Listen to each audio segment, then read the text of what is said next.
नमस्कार। आप सभी का एक बार फिर से स्वागत है मेरे मोटिवेशन चैनल में। आप सभी को भाई दूज की हार्दिक शुभकामनाएं। आइए आज भाई दूज पर सुनते हैं भाई दूज की कहानी। एक समय की बात है, एक बूढ़ी औरत थी। उसका एक बेटा और उसकी एक बेटी थी। बेटी की शादी हो चुकी थी। एक दिन भाई दूज के त्योहार पर बेटे ने अपनी माँ से कहा कि वो अपनी बहन के घर जाना चाहता है। तो उसकी बूढ़ी माँ ने कहा, हम बहुत गरीब हैं, तो उसके घर जाकर क्या करेगा, बहन के घर क्या लेकर जाएगा।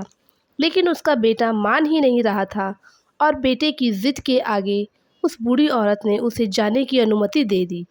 जब वो भाई बहन से मिलने के लिए उसके घर के लिए निकलता है तो रास्ते में उसे एक नदी मिलती है। नदी कहती है, मैं तेरा काल हूँ और मैं तुझे डुबोऊंगी। तब वो भाई कहता है, मैं कई साल बाद अपनी बहन से मिलने जा रहा हूँ, उससे मिलकर आने दो, फिर वापस आते वक्त तुम मुझे डुबो देना। तो नदी मान जाती है, उसे रास्ते दे देती है। जब भाई थोड़ा आगे बढ़ता है तो रास्ते में उसे एक सांप मिलता है। सांप कहता है, मैं तुझे डसूंगा। तब वो भाई कहता है, पहले मुझे अपनी बहन से मिलकर टीका लगवा लेने दो, फिर वापस आते समय मुझे ढस लेना। फिर सांप भी मान जाता है और उसे रास्ता दे देता है। आगे जाते वक्त उसे एक शेर मिलता है। शेर कहता है, मैं तुझे खाऊंगा। तो भाई उसे भी कहता है, मैं पहले अपनी बहन से तिलक करवा लूँ, फिर लौटते वक्त तुम मुझे खा लेना। और शेर भी मानकर उसे रास्ता दे देता है। अब वो भाई अपनी बहन के घर पहुंचता है और उसे आवाज़ लगाता है। उसकी बहन उस समय सूत काट रही होती है और उस समय उसका सूत बीच में ही टूट जाता है। ऐसी मान्यता है कि यदि सूत काटते वक्त सूत बीच में टूट जाए तो जिस बहन का एक इकलौता भाई हो, वो जब तक सूत जुड़ नहीं जाता बोलती नहीं है। इसलिए उसकी बहन उसकी आवाज़ सुनने के बाद भी कुछ नहीं कहती। अब भाई की आवाज़ सुनकर बहन आवाज़ नहीं देती तो वो भाई सोचता है कि मैं गरीब हूँ, शायद इसीलिए मेरी बहन मुझसे बात नहीं करना चाहती। मुझे यहाँ से चले जाना ही चाहिए और यहाँ आना ही नहीं चाहिए था। ये सोचकर वो वापस जाने लगता है। इतने में उसकी बहन का सूत जुड़ जाता है। वो भाई को आवाज़ देती है और बात ना करने का कारण भी बताती है और फिर उसे प्यार से घर के अंदर ले आती है और अपनी पड़ोसन के घर जाकर पूछती है, जब कोई जान से प्यारा मेहमान आए तो क्या करना चाहिए। पड़ोसन उसे मजाक में कहती है, तेल से चौका लगाना चाहिए और घी में चावल पकाने चाहिए। वो पड़ोसन का मजाक समझ नहीं पाती और ऐसा ही करती है। अब भाई को खाना देना था, लेकिन ना तो तेल का चौका ही सूख रहा था और ना घी में चावल पकते हैं।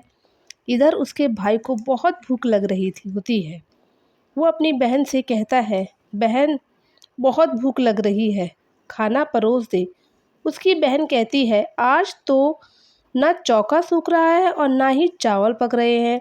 भाई पूछता है, तूने ऐसा कौन सा चौका लगाया है और चावल कैसे पकाए हैं। बहन कहती है, मैंने पड़ोसन से पूछा था, जब जान से प्यारा मेहमान आए तो क्या करें। उसने कहा, तेल से चौका लगाओ और घी में चावल सजाओ। भाई ने कहा, अरे मेरी भोली बहन, कभी तेल का चौका सूखा है और कभी क्या घी में चावल पके हैं। तू पानी का चौका लगा और पानी में चावल पका। तो उसकी बहन ऐसा ही करती है, फिर चौका भी सूख जाता है और चावल भी पक जाते हैं। तब वो बहन अपने भाई को भोजन करा कि उसका तिलक करती है। अगले दिन उसका भाई कहता है, माँ अकेली है, अब मुझे घर वापस जाना चाहिए। अगले दिन बहन जल्दी उठकर गेहूँ पीसकर भाई के लिए लड्डू बनाती है और कुछ लड्डू अपने बच्चों के लिए रखकर भाई को विदा कर देती है। जब बच्चे उठते हैं तो अपनी माँ से खाने को लड्डू मांगते हैं, तो उनकी माँ उन्हें खाने को वही लड्डू देती है। लड्डू देते हुए वो देखती है कि लड्डू हरे रंग के हो गए हैं। फिर वो उस चक्की को देखती है जिस पर उसने गेहूँ पीसा था। वहाँ गेहूँ के पास एक सांप भी पिस गया होता है। वो उन लड्डुओं को फेंक देती है और भाई के पीछे भागती है कि कहीं उसका भाई वो लड्डू ना खा ले।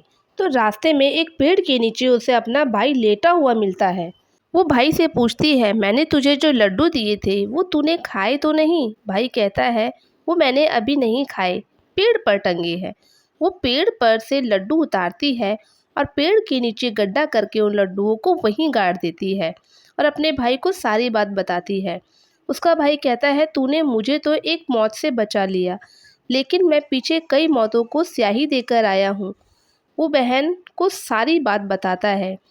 वहाँ बैठ भाई बहन बात ही कर रहे होते हैं, तभी बहन भाई से पानी मांगती है।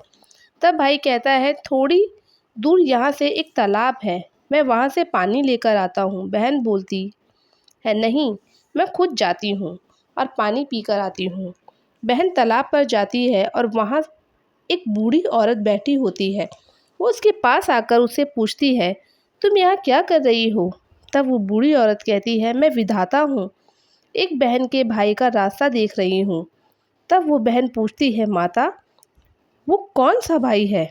तब विधाता कहती है, एक भाई जिसके प्यार में उसकी बहन ने एक सांप की हत्या कर दी। वो सोचती है, ये तो मेरा ही भाई है। तब वो घबराकर उस विधाता से पूछती है, माँ, उस भाई को बचाने के लिए क्या करना होगा? विधाता उसे बताती है, उसकी एक ही बहन है। जब वो उसे गालियाँ दे और उसकी शादी होने तक यदि वो हर घात काटती रहे तो भाई बच सकता है। वो तुरंत अपने भाई के पास जाकर उसे कहती है, मैं तुझे घर तक छोड़ने चलूँगी, मैं अभी आती हूँ। फिर वो शेर के लिए मांस, सांप के लिए दूध और नदी के लिए ओढ़नी लेकर आती है और भाई बहन वहाँ से आगे बढ़ते हैं। रास्ते में उन्हें शेर मिलता है। जब वो उसके भाई को खाने के लिए कहता है तो बहन उसको मांस का टुकड़ा डाल देती है। शेर मांस का टुकड़ा खाने में लग जाता है और दोनों भाई बहन आगे बढ़ जाते हैं। आगे उन्हें सांप मिलता है। जब सांप उन्हें डसने लगता है तो बहन दूध का कटोरा उसके आगे रख देती है। सांप दूध पीने लग जाता है और वो दोनों वहाँ से भी आगे बढ़ जाते हैं। अब रास्ते में उन्हें नदी मिलती है जो भाई को डुबोने के लिए तैयार रहती है। तो बहन उस नदी को ओढ़नी उड़ा देती है और खुश होकर नदी उन्हें रास्ता दे देती है। अब दोनों भाई बहन अपने घर पहुंच जाते हैं। बेटी को देखकर माँ बहुत खुश होती है, पर बहन उसी समय भाई को गालियाँ देने लगती है। तब माँ कहती है, इसको यहाँ क्यों ले आया? तब भाई कहता है, माँ, बहन तो बहुत अच्छी थी, पता नहीं घर आते ही इसे क्या हो गया। थोड़े दिनों में उस भाई का रिश्ता आता है तो सब कहते हैं, बहन तो पागल है पर भाग्यवान बहुत है, इसके आते ही भाई के लिए इतना अच्छा रिश्ता आया है। जब ससुराल वाले सगाई की मिठाई लाते हैं तो बहन कहती है, इसकी मिठाई क्यों बांटते हो, पहले मेरी बांटो, और भाई को गालियाँ देने लग जाती है। सगाई शुरू हो जाती है और वहाँ आग लग जाती है। तो बहन को पता ही था कि उसके भाई की घात है। वो तुरंत आग को बुझा देती है। शादी के हर कार्यक्रम में बहन अपने भाई के साथ ही रहती थी। जब भाई की निकासी होने लगी तो बहन बोली, अरे इसकी निकासी क्यों करते हो, पहले मेरी निकासी करो और इसको पीछे के दरवाजे से लेकर जाओ। बहन के इतना कहते ही आगे का दरवाज़ा टूट जाता है। सब कहते हैं, भले ही इसकी बहन कलिया हो पर बराबर भाई की जान बचाती जा रही है। अब भाई के फेरों पर बैठने का समय आता है तो बहन कहती है, इसकी जगह फेरों में मैं बैठूंगी, और फिर से गालियाँ देने लगती है। इसके बाद फिर जब दूल्हा दुल्हन की रात जगती है तो बहन कहती है कि नहीं, पहले मेरी रात जगाओ।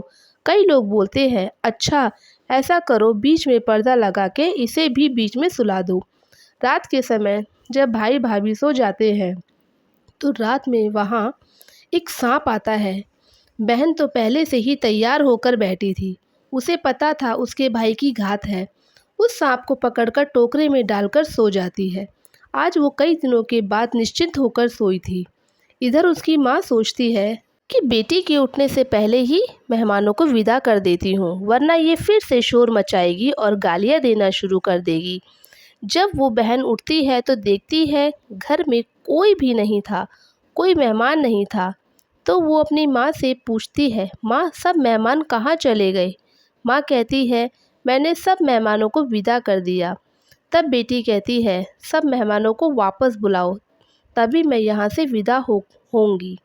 उसकी जिद पर माँ सबको वापस बुलाती है।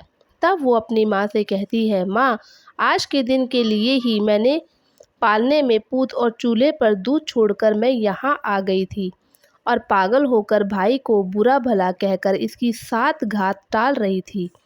उसकी बात सुनकर उसकी माँ और भाई बहुत हैरान और खुश हो जाते हैं और उसे विदा करते हैं और फिर अपने सभी मेहमानों को भी विदा करते हैं। तो ये थी भाई दूज की कहानी। इसी तरह हर भाई बहन में प्रेम बढ़ता ही रहे। तो ये थी हमारी आज की भाई दूज की कहानी। आपको ये कहानी कैसी लगी, हमें कमेंट करके ज़रूर बताएं।